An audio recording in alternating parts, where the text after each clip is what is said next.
Recording in progress.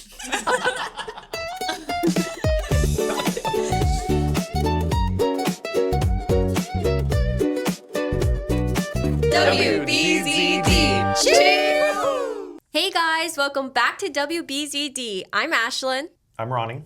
I'm Natalie. I'm Joyce. And we are GT14, architecture students from the University of Hawaii studying abroad at Tongji University in Shanghai.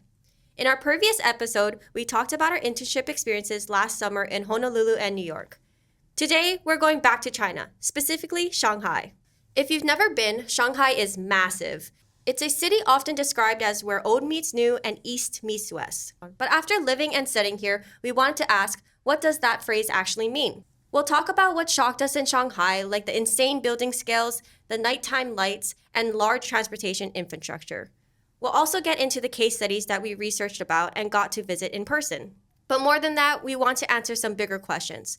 Why does architecture matter, and how does a building relate to the city around it? Not just on paper, but when you're standing right there on the street. To help us unpack this all, we have a very special guest joining us today, Ben Parker, our professor from Hawaii. Ben, would you please introduce yourself? Hi, everyone. It's great to be with you on the podcast today. My name is Ben Parker. I'm an assistant professor at the University of Hawaii School of Architecture, and I am a new professor. I just joined the faculty this past August, but I have been studying architecture, urbanism, and China for a long, long time. And so it's wonderful that UH has this global track program, and I'm very thrilled to be a part of it. Thank you so much for being part of our podcast today, and I think we all can agree that we enjoy having you as a professor. Yes, definitely.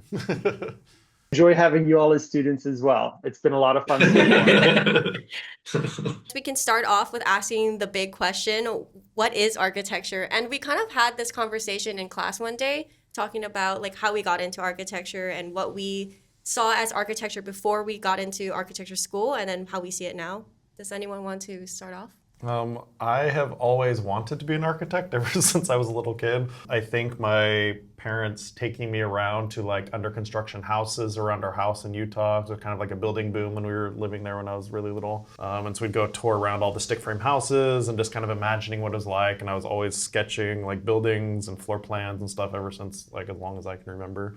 So I've kind of always wanted to do that and just kind of been taken by the idea of it being kind of right brain and left brain together, I guess you could say. It's like sciencey and nerdy because I love math and science and all that stuff, but I also like the arts and everything like that, and it's like the perfect combination of those. And it's also really fun because every time you have a new project with a new client, you get to like dive into their world. If it's like a medical building, you have to like learn all about the medical stuff and their processes, which I just love diving into that. Like I can read Wikipedia for hours just for no reason whatsoever.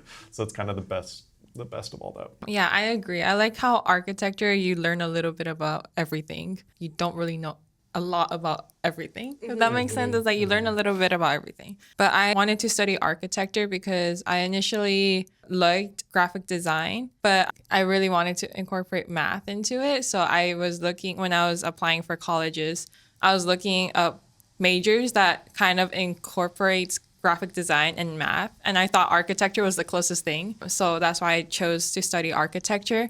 But I think I also, like Ronnie, like I was interested in buildings for a really long time. I got to visit Sydney, Australia when I was in high school, and just seeing the Sydney Opera House in front of me was a life-changing moment. That's when I knew I wanted to study architecture. For me, I got into architecture was because I really enjoyed watching people do like interior designing and like renovations and stuff on YouTube. So that got me interested in interior designing.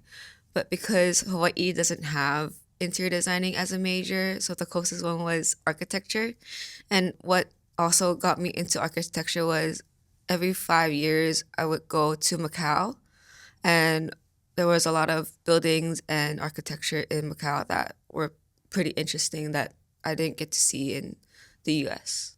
I think for me, I never really knew I wanted to go into architecture, maybe until senior year of high school when I shadowed an architect. But something that drew me into architecture, just not knowing much about it, was I enjoy doing math and I enjoy doing arts and crafts. So I thought, oh, architecture is like designing things and also including math. So that's like a perfect fit for me. Little did I know that it is much more than just that. I figured out there's so much that goes into a building and a building design and all the different people that you work with as well.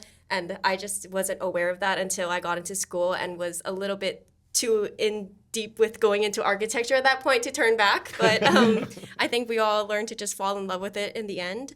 Ben, do you want to explain a little bit how you got into architecture? Yeah, it's sort of interesting. I think the question started out, what is architecture? And then kind of pivoted gently to how'd you get into it? So I think what is architecture is, of course, a much more difficult question to answer. But of course, I have my own story of how I got into architecture. And the answer is essentially the alphabet.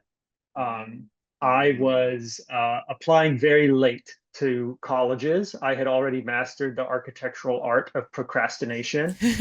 I had applied to many small liberal arts colleges, and I was applying to a large state school, ended up UT Austin, where I went to for undergrad.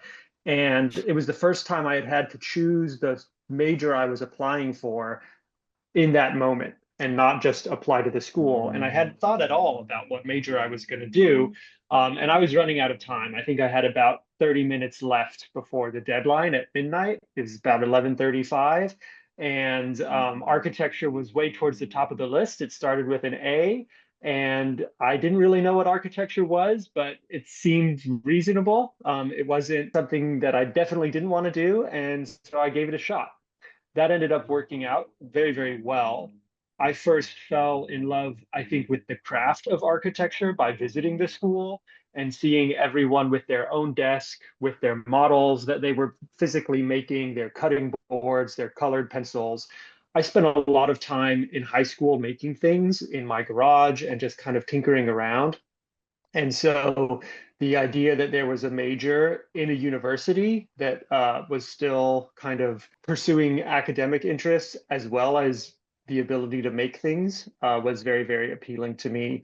And the rest is history, as they say. I do think it ties into the bigger question of what is architecture.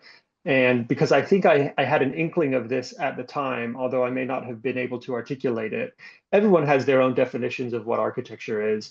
To me, what endures is that it is the most comprehensive and humanistic led way to impact the physical world.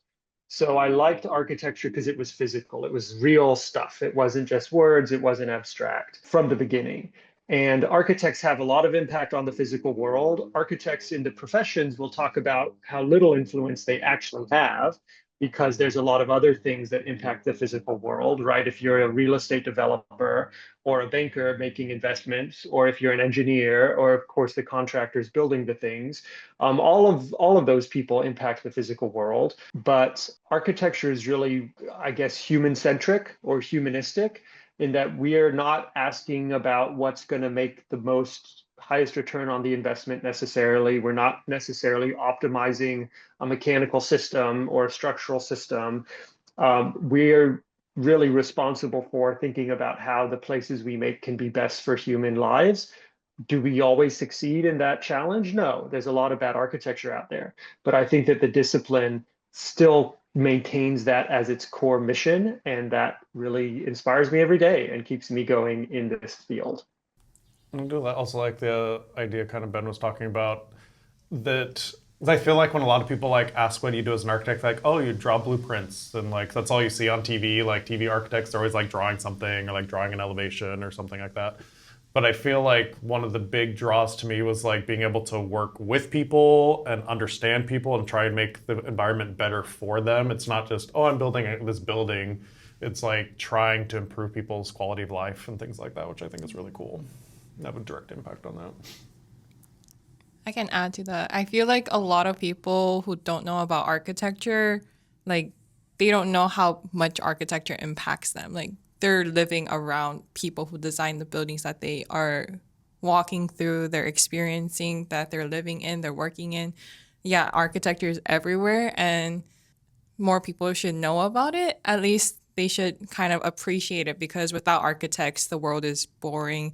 Things might not work as well as they are working now. you probably won't have a bathroom on your floor if there's no architects, you know?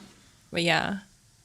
I think to add on to that is like there's so many different ways you can go about architecture, like you were mentioning. Like there's a landscape architect. You could also go into urban planning. You can go into like project managing. And I just wasn't aware of that while I was like going into school. But going into doing internships, I think it helped me broaden my knowledge on how vast this architecture field is and all the different ways you can go about it. We can talk about what architecture school is like and maybe things that you have learned that were surprising to you. I think one thing I learned was you don't have to just go into architecture after studying architecture. A lot of people kind of steer towards other things like what Ashley was mentioning. There's interior architecture, landscape architecture, but there's also things like people would go into planning and urban design. Some would probably like go into a completely different field just because they learned the basics of architecture, because architecture isn't just about drawing blueprints and like calculations and buildings. It's also you learn the basics of design, which people do apply in things like fashion design. I think I know a couple of people that studied architecture in their undergrad and they went towards fashion design, which I thought was really interesting. This reminds me of an anecdote that I cannot verify the truth of. If we are fortunate enough to have any listeners from Italy, maybe they can write in and back this up or contravene it. But someone told me once that, you know, if you're an intelligent, bright young student in America making good grades and you want to make a difference in the world, but you don't really know what you're interested in or what you want to study, you usually study law. Because America is a society constructed on the law and run essentially by lawyers. Most of our politicians used to be lawyers. Many of our business leaders come from the legal side of business, etc. Whereas in other countries, and Italy was the one used as an example, in Italy, if you're the same kind of person, you often go to study architecture, not because there's a ton of great architecture jobs in Italy. Their economy for new construction is not fantastic, but because it's seen as a great general grounding discipline. If you learn how to think about architecture and if you learn design, well, there's a lot that you can go on to do. And I think that's pretty inspiring. I do think that learning how to think like a designer is a very useful and almost unique skill set that architecture has been training for a long, long time. I think architecture schools can overuse that selling point. And it's like, oh, we're not teaching you how to do construction documents, we're teaching you how to think. I think a good architecture school can do both. We can pat our bellies and chew gum at the same time. And that's another like little colloquialism. I assume you all know what it means, but I don't know if you've heard it before. Can pat our heads and chew gum at the same time. That there's a technical aspect to architecture, but there's also this general thinking aspect. And even within being an architect, it's still a really big tent. It takes all kinds of people to get a building built, even within architecture, not even talking about going into the construction side or landscape architecture or things like that, right? There are very technical people who love just getting really perfect at doing one thing really well, or understanding one specific typology super well. You need other people who are very persuasive, good at making presentations, very outgoing, going out into the community and meeting people and making connections and talking about how your firm is having an impact and how the way you think about architecture is transformative. You need people who are really good at graphics and who care a lot about exactly how everything looks correctly. You need people to manage the business, et cetera. And historically, all of those people have come through architecture school, and some of them have a hard time in school because it's focused really on one or two parts of that matrix of characteristics needed for a successful architecture firm. But then if you stick with it, you can go on and flourish either by pivoting to another profession or even within architecture. There's just so much to do, and I find that exciting as well.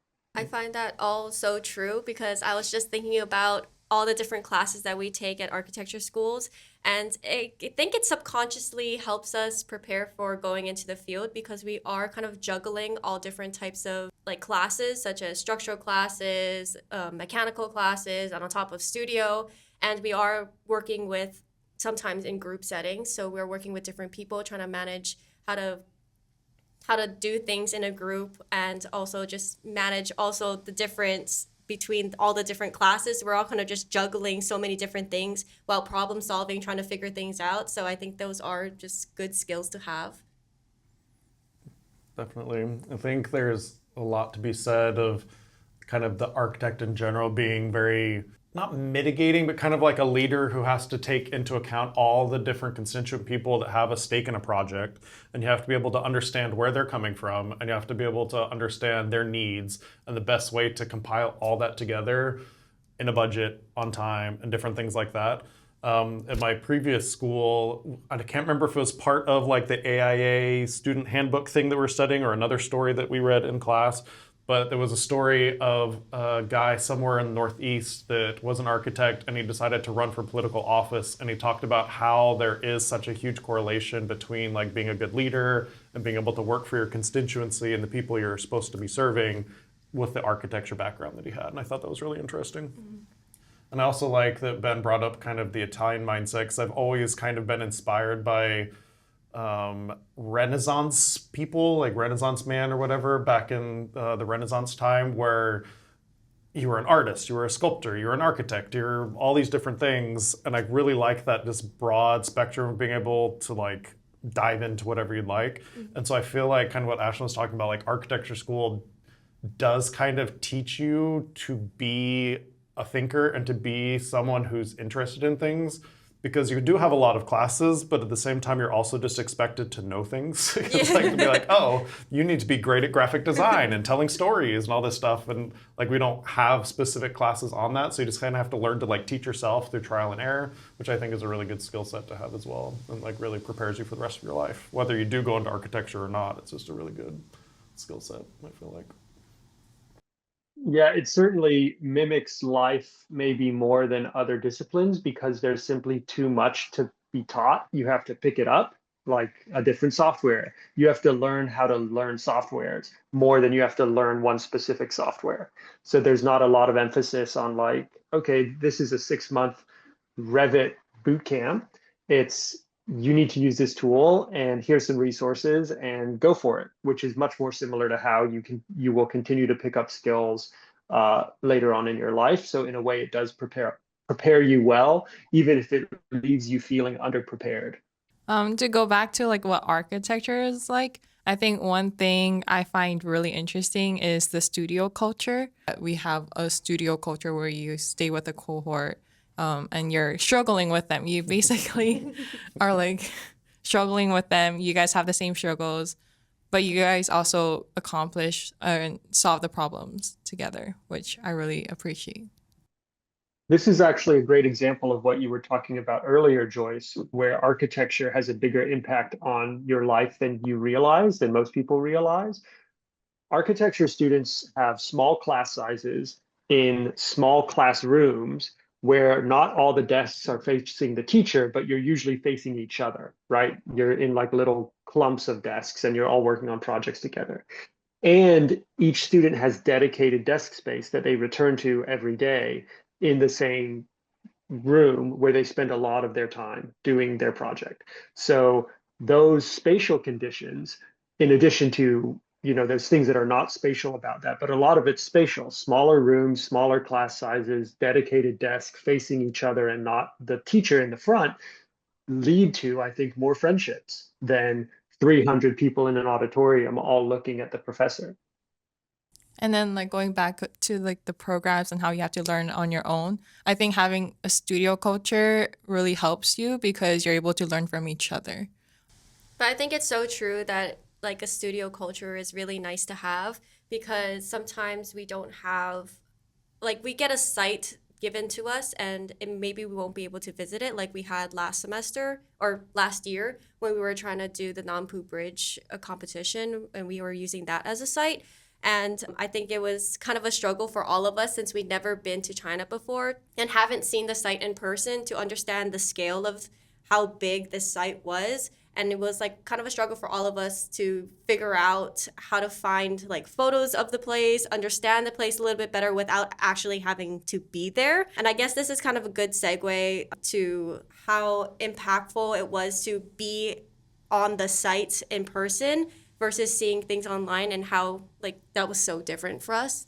And like looking back now, because our site and what our program was, which is a library, it would be difficult of actually putting a library in the middle of all the traffic and everything. And since a library is pretty quiet, it's going to be a lot difficult. Actually being at the Nampu Bridge, we went there in October or something, but it made me realize that there's not much foot traffic there. So basically Nampu Bridge is a large off-ramp that connects Pudong and Puxi in Shanghai. It's basically a really big roundabout or a big off-ramp that's circular, and it basically has a really strong geometry. But I think going there made me realize that there's not much foot traffic. It's very vehicle heavy. And I realized that that might be a problem if we were trying to put a library there. But that's something you notice when you actually go on a site visit and you're not basing it off of Street View maps. I know we're trying to get to talking more about Shanghai. We could probably do a 6-part series just on architecture and architecture school. But I did want to make one more point when we're talking about a site visit, is that's another really appealing thing about architecture, is there's so many methods of working. So sometimes you're out looking at a new site, sometimes you're at a construction site, sometimes you're in front of your computer, sometimes you're at a public meeting with hundreds of people, members of the public, talking about a project. Sometimes you're in a small group stakeholder meeting or a team meeting, planning about what you're going to do. And sometimes you're drawing by hand with markers and pencils. Sometimes you're on the computer. And I really, really like that diversity of method that architects can enjoy. And it brings a lot of color to my days to be able to do all of those different types of things. And for me, that includes teaching and not just sitting in front of a computer. And there's still so much value. Computers are so powerful, but there's still, as you all are saying, so much value to those other methods, like getting out and seeing the site in person. Okay, we can jump right into talking about architecture in Shanghai. Ben, did you have any shocking architectures in terms of like buildings in Shanghai or anything that you saw that was fascinating? Well, certainly Shanghai is a very interesting city. I think that it's not the first Chinese city that I came to, but I grew up in a small town called Lake Jackson, Texas, about 27,000 people. And in town, most of the buildings were pretty small scale, single family homes, small town, suburban type layout. But we had the First National Bank building, and it was a towering skyscraper of 4 stories. And it was the tallest building in town. And so going from that to Beijing is where I first went in China, but it applies equally in Shanghai. A lot of times, if you're around the city and you look around, you can't find a building less than 4 stories. 4 stories is short, very short. But in many places in America, it's considered, extremely monstrous in its scale. So certainly there's a scale adjustment, and going from small town America to Asian metropolis was a big jump. And I kind of like it fixed in my mind what a city should be. If it doesn't have a metro system, it's kind of not a city to me. If it doesn't have, uncountable skyscrapers, it's not really a city. It needs to have all of this like extra big, extra dense stuff. So it's kind of weird shifting in if I go to like, Austin, Texas or Denver, Colorado, that these like American quote unquote cities are actually feel like there's something in between what my first kind of experience of cities were and kind of how we talk about cities in America. So it's definitely a scale shift for sure between the two. I agree with that. The architecture in Shanghai is huge. I think the first time I really experienced that was when we went to the Shanghai World Expo Park, where we visited the Shanghai Art Museum, currently called the Shanghai Art Museum. It's basically an inverted pyramid that's inspired by Chinese architecture, but it's like this red building. And then when I first walked up to it, I was like, whoa, it was huge. There were stairs leading up to it, but then if you're trying to take a picture, you have to stand really far. Like if you want to get the entire building in your camera, you have to stand really far away, and I had to use 0.5 to take a picture of the entire building. I think that is maybe kind of similar to what Ben was talking about, just like the scale of urbanism difference and like the cityness. But I also agree, like just the scale of architecture here. Like you see pictures online of like that building or like the Nampu Bridge roundabout circles we were talking about. And like coming from an American perspective, you're like, oh, I can relate that to such and such, or I can relate that to this. But then when you get here, like the train stations here are like bigger than any building I've ever seen in the United States. And it's just like normal here. It's like everything is huge. The scale of everything is just massive because they're not just designing for, like 100,000 people are going to use this. It's like billions of people a year use this train station to like travel all around the country.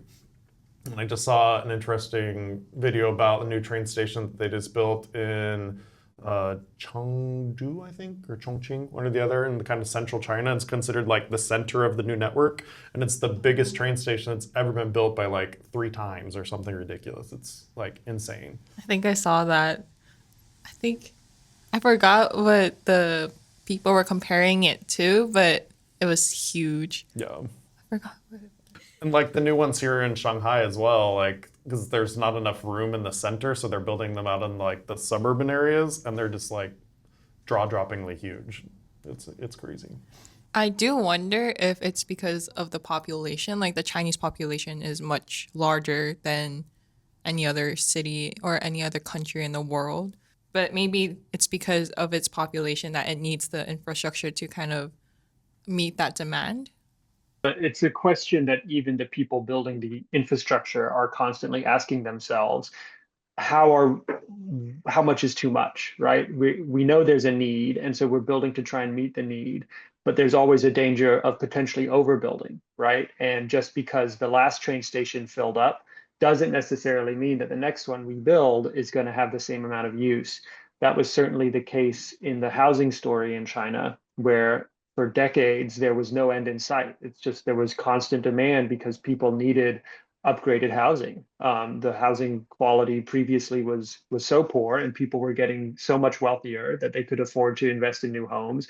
And so there was kind of what felt for a long time like an unlimited market for houses. That ended a few years ago, and now there are a lot of residential projects that are struggling to be completed. Similar story for anything. You build because there's a demand there, but you don't have a crystal ball on exactly what that demand is, how big it is. I think we kind of saw that in one of the metro stations that we studied for our studio last year. My group studied the Longyang Road station here in Shanghai, and it's kind of this crazy giant metro station. There's 4 metro lines that come there, and also the maglev line. It's the end of the maglev line from the airport. And it's just really interesting because you see like the original line, like it was just kind of like the end out in the suburbs in the middle of nowhere when it was first built, and they built them all on top of it.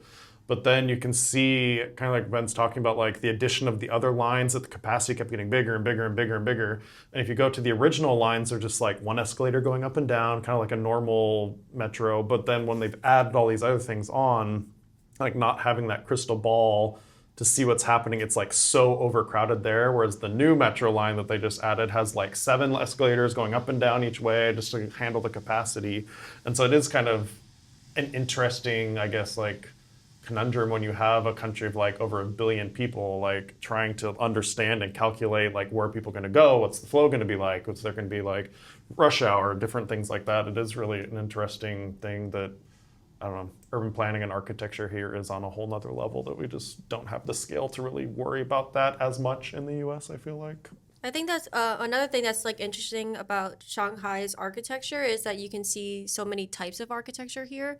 I feel like at least in Hawaii, it's pretty one thing. Like it's not so diverse as over here, but over here you can see, just so many different types of architecture, and it's really cool to just be able to kind of walk at one corner, see something, and then turn around and it's like totally different. I think that is interesting. I haven't had the chance to really travel around too much yet to other cities in China, but from what I've heard from people, Shanghai is extremely unique because it was kind of like the Paris of the East, 100 years ago or whatever, where there was like the American Quarter, the French Quarter, which is extremely famous and still around, and like each country had their like little portion of the city that was very much kind of like a little piece of that country. And so I think having that heritage and kind of like openness to new ideas and things, it really did turn Shanghai into like this like epic center of architecture and design where it is like different and like let's try new things and let's try this and let's try that. And I also appreciate that there's like kind of the increasing movement to like preserve the old parts of Shanghai, what makes Shanghai special, instead of just bulldozing all of it and building new. And so it's kind of, a cool mix, which is really cool. I agree. It's like there's these more like smaller scale historical buildings that you're able to visit in Shanghai, but there's also these larger like landmark like buildings. But I like that like dynamic and being able to see all kinds of architecture in one city. I think that was a really good, or one of the biggest takeaways from this global track program, and being able to study and live in Shanghai for at least 1 year. You're able to see this dynamic, and which you don't really get when you're just in Hawaii. You can also see how Shanghai is addressing this like historic preservation issue. There's a lot of projects where they're trying to apply adaptive reuse strategies to get more people to visit and remember these historical sites and things like that, which I appreciate. And I think what we're learning and what we're seeing in Shanghai, we can also take back and apply it in Hawaii and the Hawaii architecture landscape. I think one thing that is really interesting that I've noticed here is, I think because labor and like product material costs are much lower than in the U.S., there is a bigger budget to be able to do more fun things, and like, especially in like the commercial and institutional architecture sector here, there's a lot more, let's do this, let's make our building really unique. Whereas most of the projects I worked on in the US, granted it was smaller towns or whatever, it's very, oh, what's the cheapest material we can do? We have to keep this under budget. We have to like be able to make a profit off of that, and profit margins seem to be much tighter. Whereas here, because costs tend to be lower for better or worse, there's more, it seems like more room to be able to have fun, quote unquote, with architecture. I think that a lot of the residential architecture in Shanghai is very, very copy paste. Like most of like the towers and stuff, it's like we have this typology and this is what we do. And like they're a little different, but it's the tower that faces south and has the apartment facing south, and then the long skinny towers. But yeah. I was just going to say, I think there's a lot more that goes into that difference. I think it's a real difference. I feel it a lot practicing in China versus the US, and talking to Chinese clients versus US clients, as well as just walking around the city. But I don't think it's because Chinese people are less interested in making money. I think that's certainly not the case. Everyone wants to make some money if they're running a business. I think one thing to keep in mind is how much more competition there is in China than in the United States, both within the city, within a huge city like Shanghai, and between cities. So if you're building a new hotel and you're the only hotel in a tiny city in Nebraska, it doesn't really matter what it looks like. If people need a hotel, they're going to come to you because you're the only choice, or maybe one of two. But if you're building a new hotel in Shanghai and you want to attract a very specific clientele, maybe you're going after, young, independent, international travelers, well, you better really know what they want. And so you will get more specific in your expression, and that will lead to more diversity across the city, because some hotels will be for wealthier folks, some hotels will be for large groups and conferences, what are called MICE hotels, meetings, conferences and events. Not hotels for mice, as I first thought when I heard that industry term. Some will be hostels for backpackers and travelers. And when you're in that niche, you have to differentiate yourself from all the other hotels that are competing for that clientele. So you might be more motivated to have the most Instagrammable lobby or that great shot from the street that gives your hotel a really solid identity. So I think just the sheer abundance and amount of stuff in China and the competition that that generates also plays a role. And then also the fact that the political system is such that mayors and leaders of cities are in the same network as one another, competing for advancement. And this puts cities in China in a form of competition that they're not in as much in the United States. In the United States, cities compete for investment, right? We want to have a tax structure and universities so that large companies with high-paying labor choose to locate in our town. But in China, the leaders of cities will then get promoted to become leaders of provinces and then leaders of the central government. It's one united system. Unlike in the United States, it's quite rare that a mayor then goes on to become the president, although it's not saying it doesn't happen. So the cities will compete with each other of, oh, we need to build this many bridges. We need to have this much industrial development land. We need to have a subway that's, this big. And that also is another driving impetus for the kind of ambition around the built environment that China has. And then it's also, I think, a different time in the country's history. When I think of when America was building the most, maybe it was, in between the wars.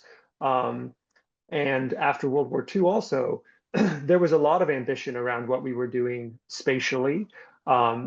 Between the wars, like in the 30s, the architecture of the skyscrapers we were designing, and even the post offices and the courthouses, Art Deco expression was really trying to find an American identity. And post-war, unfortunately, a lot of the expression was in car-oriented development, but there was still ambition around that expression and how we were building great highway interchanges and huge kind of extra modern office parks and things like that. I think that there's a similar kind of identity formation going on in China about hypermodernity, and these large iconic projects are helping to define the identity of the nation, that America doesn't have that in mind as it's building so much these days, I feel. You were just explaining about how there's so much to see in China in general in terms of architecture, but was there a favorite architecture building in Shanghai that you really enjoyed? Oh, yeah, this is a very interesting topic too. Something that I really like about Shanghai, at least the central area of Shanghai, is it really works together. Its urbanism works together. All the pieces complement one another, the landscape, the buildings, the open space. And so my favorite spatial experience in Shanghai is not an individual building, but rather an urban composition. So the Bund, which is on one side, which is the kind of Art Deco colonial era architecture, all arranged along the riverfront, that has very large pedestrian walkway right along the river that's raised for flood mitigation, separated from the road. And then across is all of the new towers of Pudong, the tallest buildings in Shanghai, their kind of central financial district, their CBD. It's a beautiful scale. The scale of the river matches the scale of the buildings very, very nicely. You have the contrast of old on the Bund side and new on the Pudong side. And then from there, you have Nanjing Road, which is a pedestrian shopping street that's been a significant shopping street for over 100 years, still very busy, fully pedestrianized, and beautifully, it takes you from the Bund all the way down. It's much longer than most pedestrian shopping streets, and then drops you off at People's Park, which used to be the horse racing course back in colonial times for the British and French. They would go there to watch the horse races. So it was on the outside of town. Now it's in the middle of town and hosts, in addition to being a park, many significant museums. So the Shanghai Museum is there. There's a Shanghai Opera that's not far away. The Planning Museum is at People's Park as well. And so to go from a very civic waterfront down a commercial pedestrianized street into a park with pavilion-like civic structures is just a world-class urban composition that rivals any city in the world you can think of that has such a composition, like the Champs-Élysées in Paris to the Eiffel Tower, what's going on in Rome or the Vatican between the Basilica and the roads that cut through there is just really fantastic. And every time I'm in Shanghai, I love doing that walk down the Bund, down Nanjing Road, and to People's Park. I agree. I also like that area as well. To me, it kind of feels like you're not competing with all the vehicles around you. So you're not feeling like you're going to get run over, and you can just kind of walk freely and go to the different shops, go eat someplace. And it kind of feels like a mall in a way, but also like you're just experiencing so much on foot, which is so different from, I think, what we were experiencing in Hawaii, where we just drive everywhere. So it's kind of nice to just be able to walk to a different place. And it, like you mentioned, it is pretty far, and you can see so many different things like the park, and then you can go to the shops, and then towards the end you can see the Bund, which is like the main attraction, without having to deal with like crossing so many different streets and dealing with all the cars going by. I also agree because I recently went there like yesterday, and I forgot how much foot traffic there was, and also there's not much cars going in that, and it's just rows and rows of commercial areas and shopping malls. Yeah, it's a really long distance between People's Square and all the way to the Bund, but when you're walking it doesn't feel that long because there's so much to see, and there's a lot of shops that are along the side that you kind of just pop in and pop out, which I think is a really successful like thing that they did, because it makes the journey feel shorter, but it's actually really, really far. It's at least 2 or 3 stations, subway stations apart. I feel like in Shanghai, the East Nanjing Road is, to me, seems like Times Square, where there's just so many lights. Like it's just like, wow. You kind of walk down the street and you just see like so many different bright colors, and it's like kind of welcoming to walk in that space. It's a great example of how making a walk interesting can elongate the length that people are willing to walk. If there's stuff to see and people to see and things to do, you can walk much farther than you would if you're just on a 3-foot sidewalk along a large road. And that's a contribution architects can make to urban design that I think gets overlooked a lot if it's left in the hands of transportation planners and other people who may not be thinking quite as much about the comprehensive human experience. Do you guys have any favorite architecture buildings in Shanghai? Because I think for me, I enjoy doing the, like seeing all the different adaptive reuse. There's one cafe that is kind of, I think, a branch we were talking, right? It's called One Step. Mm-hmm. And they kind of reuse different things, different buildings, and also like a train, which I thought was pretty cool and something we'd never seen in the US, I feel. Mm-hmm. Yeah, they do a really good job. Like, I want to go work for them, whatever architecture firm they use, because like each place is like a really unique, like it works well in the situation. Like they do a really good job of understanding the local context and like reusing something or whatever, and they're all super unique. So One Step Coffee, or 一尺 Huayuan, we are currently accepting platinum sponsorships for the 我不知道 podcast. We're all huge fans. But I think one thing about living in Shanghai that's so much better than just visiting any city is you get to experience those smaller scale architecture projects that are more stitched into your daily life. And kind of a complaint I have, and I don't know if it's really where to lay the blame, but it's kind of in how architecture in China is presented in American media, but it also is projects in China themselves as well. And this is true globally nowadays too, where the most architecturally significant projects, the things that get on the covers of magazines that define the identity of the city, are oftentimes urbanistically the least successful, or the most predictable, at least the most predictable, because it's going to be a building all by itself in a big plaza, probably with a little water in front so you can reflect the building in the photograph and get that beautiful shot. But you have to decide you want to go there. You never just end up there because of how it's organized in the street grid. It's usually monofunctional. If you go once, you're not going to go back every week just because you love it so much. And the building is totally disconnected from the other buildings. So that gives it a lot of power to do whatever it wants architecturally, formally, and to be formally very inventive. But actually, it boils down to a certain type of simplicity and repetitiveness when everything is just its own isolated feature and doesn't have to relate to the buildings around it. So like the Shanghai Museum is kind of a building that's sort of like that. I think the Bird's Nest in Beijing is like that. And so when people think of architecture in China, those are the types of projects they think about, when really there's so much interesting stuff going on in the fine grain. It's just a lot harder to see. I think one of my favorite places I've been here in Shanghai has been just when I've been out running.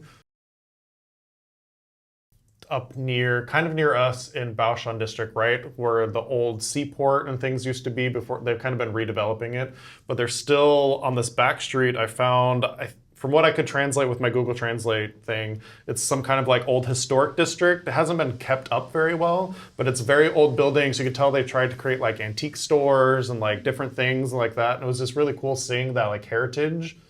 So we have an urban project, we have an architecture project, and then we have a district project. I'll choose a landscape project. But I think one of my favorite like architecture or landscape architecture project was the Yangpu Riverside in Shanghai. They transformed an industrial waterfront district into this really nice landscape along the riverside. And I really enjoyed being there because you can actually ride a bike down this riverside. There's a lot of people there flying kites, biking, running. But I liked how at the end, it was taking us to this like powerhouse looking space. There's also a one-step cafe there. And it looks really interesting. I kind of regret not going there, but I was able to see it on the side, and it was a really nice project. I think Shanghai does a really good job of that as well on the riverfront. Like we've been to Fuxing Island last year or last semester for a project and things like that. And I like that Shanghai is keeping its heritage of the shipping like very much at the forefront, even when they are redoing these districts and things like that. Like a lot of the cranes are still there. The big giant power plant is still there. And they build like parks around it as heritage and things like that. I think it's really cool. I really like it. I guess that's one thing I try to take away, like going around Shanghai, is that they're pretty good at trying to keep, like you mentioned, like the heritage of the space while still accommodating for like modern life. And I feel like that's something good to take back to Hawaii as well, because a lot of times they are trying to keep that culture around while still adapting to people's everyday life nowadays. And I feel like that is kind of a hard balance to do. One of the places that we went when the 18th line got extended was the Afu Road, where we went to eat Popeyes, where it's also an adaptive kind of area where it's containers and it's just shopping malls and streets and places to eat. And it also I'm pretty interested to see maybe in like 20 years or so how Shanghai develops over time with technology kind of taking a boom. Like it would be pretty interesting to see how like those smaller shops still work today, and how it just develops over time. Any last comments, Ben? Oh, I mean, we've just barely gotten started. We haven't talked about how Shanghai used to be a tiny little village of no consequence before the 19th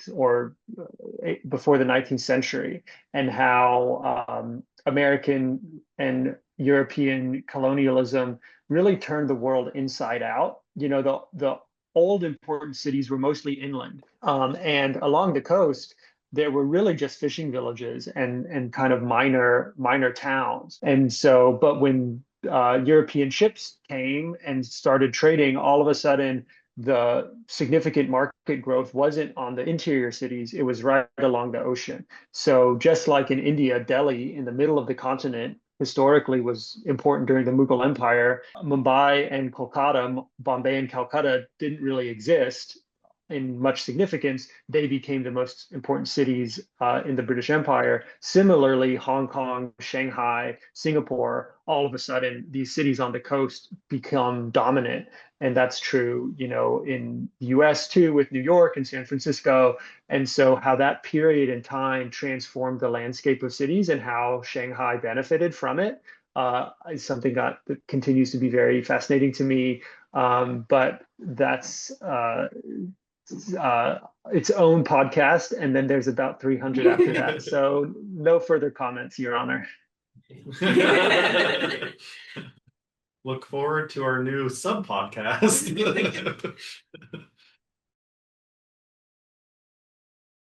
And also architecture in Shanghai. I think it's really insightful to hear what you have to say. Well, I am honored to have been invited. This is going on my CV, sort of my prestigious lecture invitations. That wraps up today's episode where we talk about Shanghai as a city where East meets West and old meets new. From iconic skylines and historic streets to urban planning and transportation system, there's so much to learn from the city as architecture students. I know we can't go through everything as there is so much we have learned and observed, but we hope that these topics will come back up in future podcasts. If you wish to continue to follow our journey, please follow us on Instagram at global_track_architecture.